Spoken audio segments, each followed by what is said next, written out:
Good morning everyone. So this is our 6th lecture of chemical thermodynamics and today we are going to discuss the second law of thermodynamics. कालच्या session पर्यंत आपण first law of thermodynamics discuss केला, ठीक आहे. त्याच्यानंतर जे काही basic points होते तेही आपण डिस्कस केलेत. So today's session we are going to discuss second law of thermodynamics. Then the question comes in your mind, then why need to derive the second law of thermodynamics ना. Already first law आहे तर second law of thermodynamics काढायची गरज काय आहे हा प्रश्न पडू शकतो ना. ऑब्विसली पडू शकतो की ऑलरेडी एक नियम बनवलेला आहे, मग तो नियम असताना परत दुसरा नियम काढायची काय गरज आहे. कारण त्या पहिल्या नियमानुसार जर सगळं सुरळीत चालत असेल तर सेकंड नियम काढायची काय गरज आहे असं आपल्याला वाटतं ना. But no, there is some drawbacks in first law of thermodynamics. काही ड्रॉबॅक्स आहेत फर्स्ट लॉ ऑफ थर्मोडायनामिक्सचे. हेच ड्रॉबॅक्स ओव्हरकम करण्यासाठी कोण आलाय तर second law of thermodynamics general असं कन्सिडर करायचं, ठीक आहे. कारण सेकंड लॉ ऑफ थर्मोडायनामिक्स आपल्याला स्टडीला खूप लिमिटेड अमाऊंटमध्ये आहे, पण जर तो वाईड जर आपण थिंकिंग केलं तर तो सेकंड लॉ ऑफ थर्मोडायनामिक्स खूप मोठा आहे, ठीक आहे. सो आज आपण जे बघणार आहोत आपण असं कन्सिडर करून चालायचं की फर्स्ट लॉ ऑफ थर्मोडायनामिक्सचे काही ड्रॉबॅक्स ओव्हरकम करण्यासाठी कोण आलाय तर सेकंड लॉ ऑफ थर्मोडायनामिक्स, ठीक आहे. So what is the second law of thermodynamics. जसं फर्स्ट लॉ ऑफ थर्मोडायनामिक्स होता it is related with the conservation of energy, right. तसाच second law of thermodynamics it is related with the entropy, ठीक आहे. Entropy as well as heat, याबद्दल हा second law of thermodynamics काय applicable आहे. So let's see what is meant by the second law of thermodynamics or what are the postulates of this second law of thermodynamics. काय second law of थर्मोडायनामिक्सचे postulates आहेत. पहिलं बघा, जसं first law of thermodynamics मध्ये होतं one form of energy is converted into another form of energy. Imagine this is the chemical energy and this chemical energy get converted into the mechanical energy. जे काही petrol आणि diesel आहे it is a chemical energy. This is converted into the mechanical energy. Why we are saying this mechanical energy? Because bike is our traveling. Bike ride करते ना, म्हणजे mechanical energy मध्ये काय होतं कन्वर्जन होतं. So according to first law of thermodynamics consider करा की chemical energy जर 100% आहे तर त्याचं कन्वर्जन टोटली मेकॅनिकल एनर्जीमध्ये 100% होतं असं अज्युम केलं होतं in first law of thermodynamics, ठीक आहे. म्हणजे 100% टू 100% केमिकल एनर्जीचं कन्वर्जन मेकॅनिकल एनर्जीमध्ये.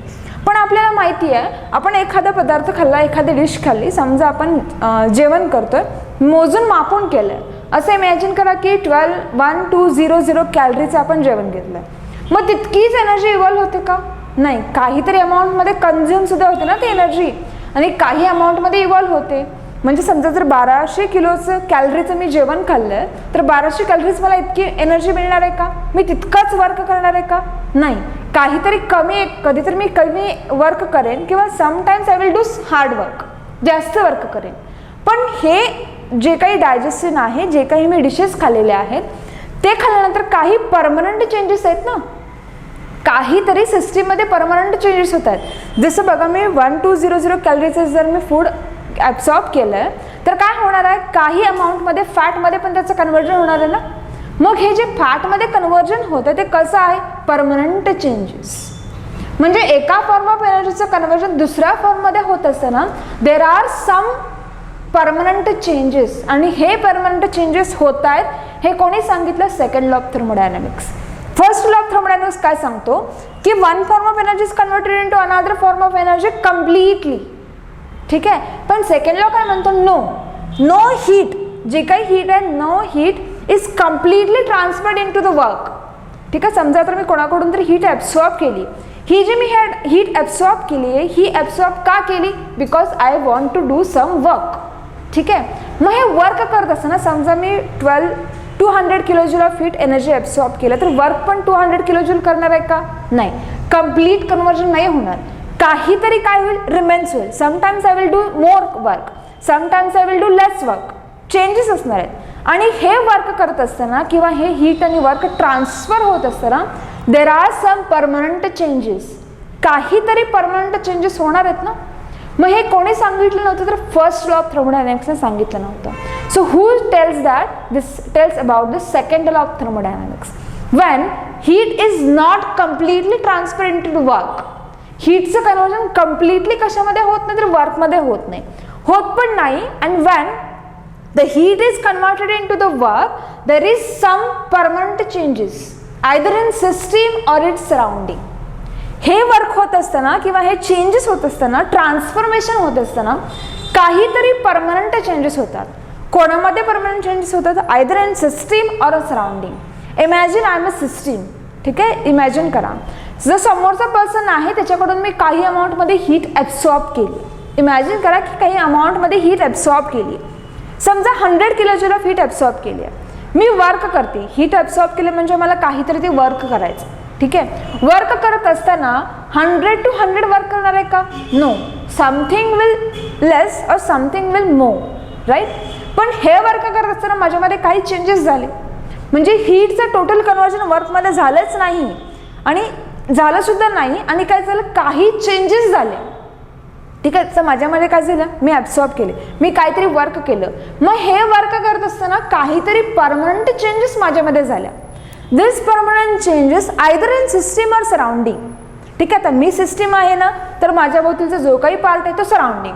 मग एकतर ते माझ्यामध्ये होईल किंवा जो काही बाकीचा पार्ट आहे, माझ्या सराउंडिंगचा जो पार्ट आहे याच्यामध्ये हे काय होणार आहे, चेंजेस होणार आहेत.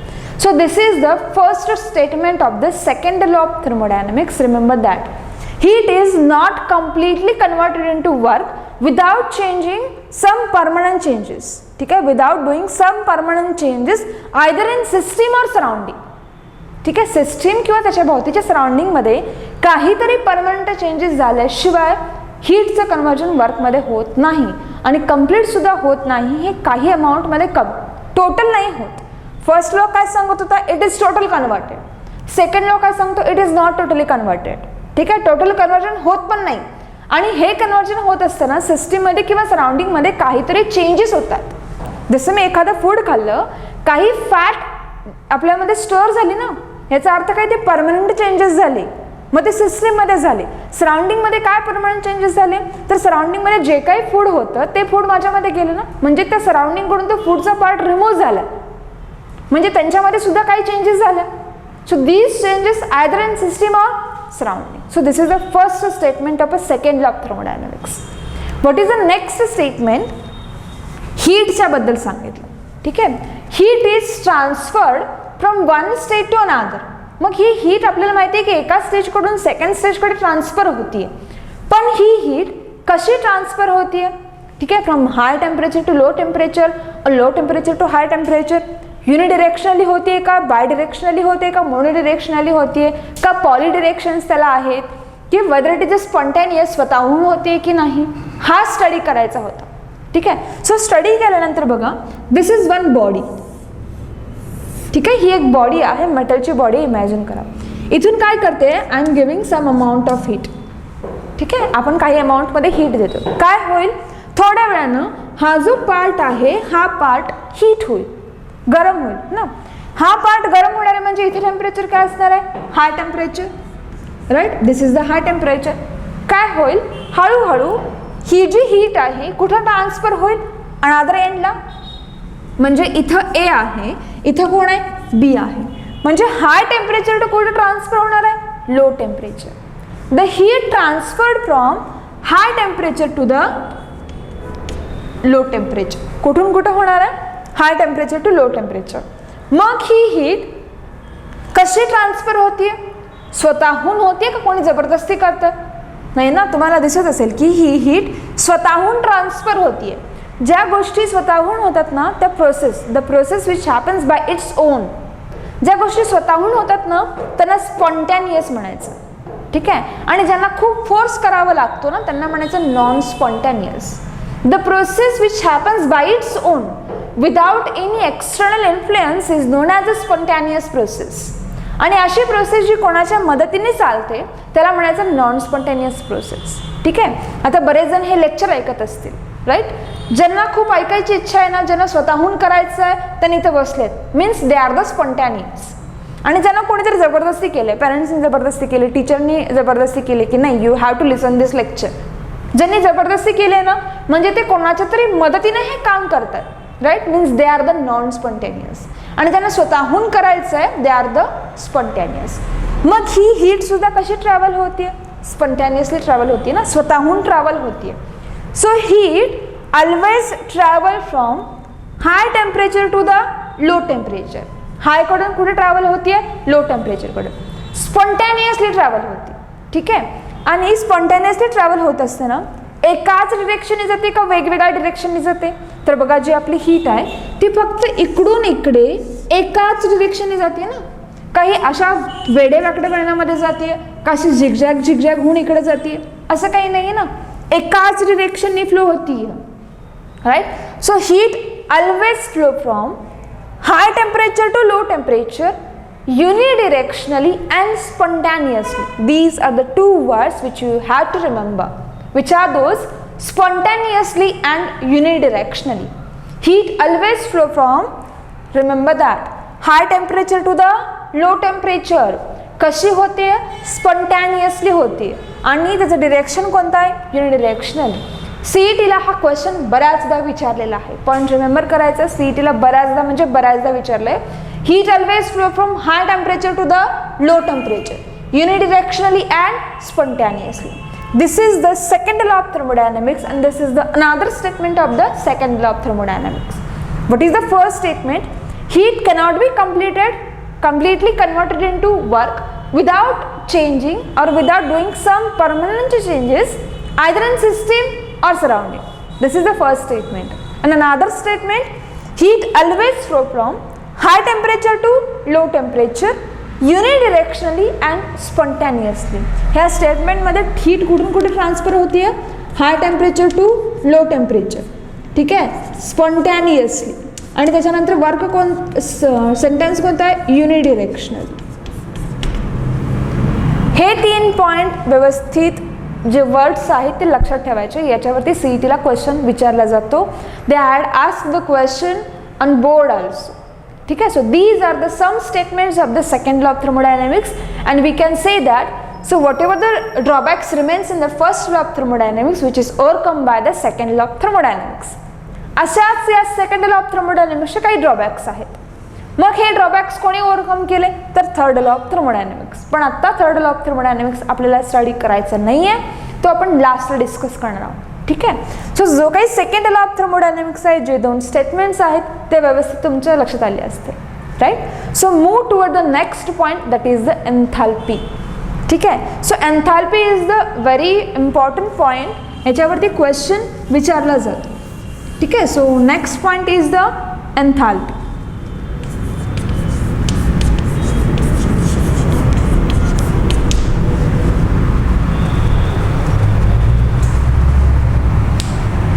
So enthalpy, what is meant by enthalpy or what is the equation of enthalpy?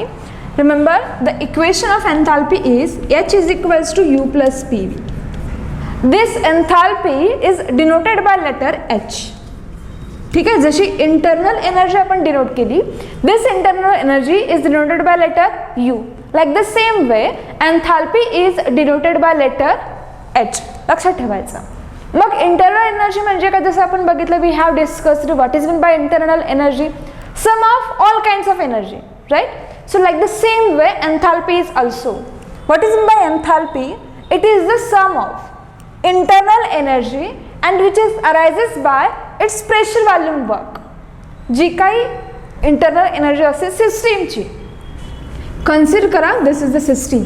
ठीक आहे. या सिस्टीमची काहीतरी इंटरनल एनर्जी असेल ना, ज्याच्यामध्ये जे काही ॲटम्स आहेत, आयन्स आहेत, मॉलिक्युल्स आहेत, they have all kinds of energy.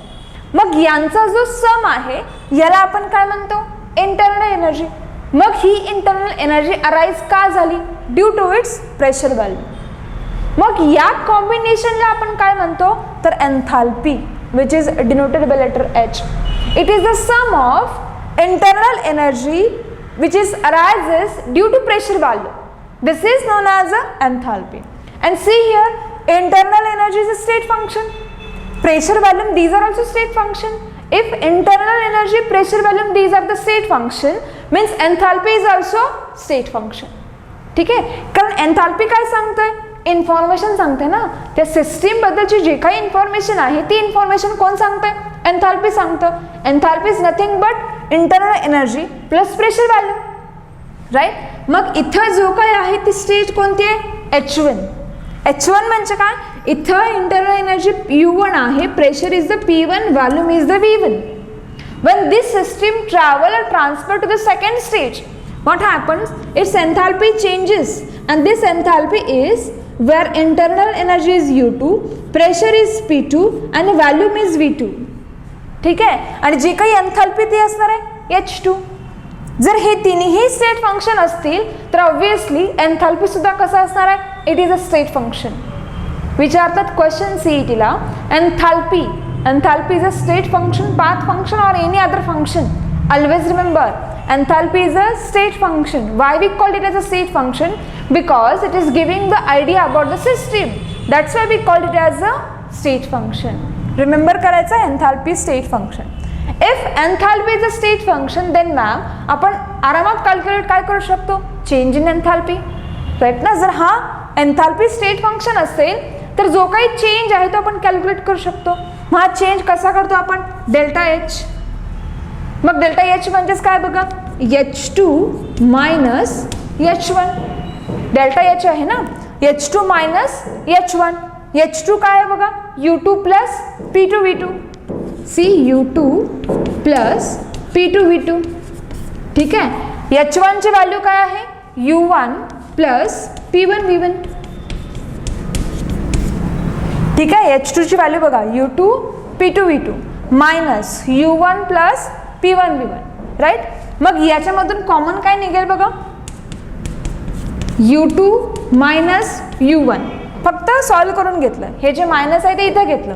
U2 minus U1 आणि अनादर ब्रॅकेटमध्ये काय घेतलं बघा? P2 V2 minus P1 V1. हे मायनस U1 आलं, हे मायनस P1 V1 आलं. फक्त याला सॉल्व करून घेतलं, दोघांना एकत्र घेतलं. U2 minus U1 plus P2 V2 minus P1 V1. आता हेच काय करायचं? फक्त थोडंसं सॉल्व करायचं. वरती लिहिते बघा, U2 मायनस U1 म्हणजेच काय? Delta U. सुद्धा ही जी टर्म आहे इथं डेल्टा U. ठीक आहे. U2 मायनस U1 म्हणजेच काय? Delta U plus P2 V2 minus P1 V1 means delta PV. आणि हे काय सुरुवातीला? This is delta H. So बघा, delta H is equals to delta U plus delta PV. ठीक आहे. Change in enthalpy delta U plus delta PV. हे question किंवा हा जो डेरिव्हेशन आहे, this derivation has been asked for the 2 marks in a board exam. 2 मार्कला विचारलेला आहे. डिराइव द एक्सप्रेशन, और पहिला स्टेटमेंट काय असतं? Define enthalpy and derive the expression for delta H is equals to delta U plus delta PV. साधं सोपं आहे. फक्त स्टेट फर्स्ट दाखवायची, ट्रान्सफर होतीये स्टेट सेकंड. इथं इंटरनल एनर्जी प्रेशर व्हॉल्यूम, इथं सुद्धा internal energy pressure volume, H1 H2, आणि हे या पद्धतीने काय करायचं? डिराइव करायचं. ठीक आहे. So delta H is equals to काय आलं बघा? Delta U plus delta P, right. मग आपल्याला इथे समजेल, समजा ही जी चेंज आहे, the change or the system transfer from one state to another state, right. मग हे जे काही ट्रान्सफर होत आहे, समजा मी काय केलं तर हे काय याच्यामध्ये केलं, काय याच्यामध्ये केलं तर ॲट कॉन्स्टंट प्रेशर केलं. प्रेशर काय ठेवलं? कॉन्स्टंट ठेवलं. If suppose pressure is constant means P is not equals to 0. P 0 घ्यायचा नाही आहे. प्रेशर कॉन्स्टंट ठेवायचं म्हणजे काय करायचं? इथं प्रेशर 2 ॲटमॉस्फिअर आहे. ठीक आहे. इथं सुद्धा प्रेशर काय असणार आहे? 2 ॲटमॉस्फिअर, राईट. म्हणजे P1 is equals to P2 is equals to P. Change होत असताना 2 ॲटमॉस्फिअर, P1 सुद्धा 2 आहे, P2 सुद्धा 2 आहे. म्हणजे P1 is equals to P2 is equals to काय आला? P आला. कारण तिथे दोन्ही ठिकाणी प्रेशर काय? सेम आहे. जर प्रेशर सेम असेल, कॉन्स्टंट प्रेशर असेल, देन समजा याला मी इक्वेशन नंबर फर्स्ट दिला, right. So equation first becomes काय होईल बघा? At constant pressure equation first becomes, equation first काय होईल बघा?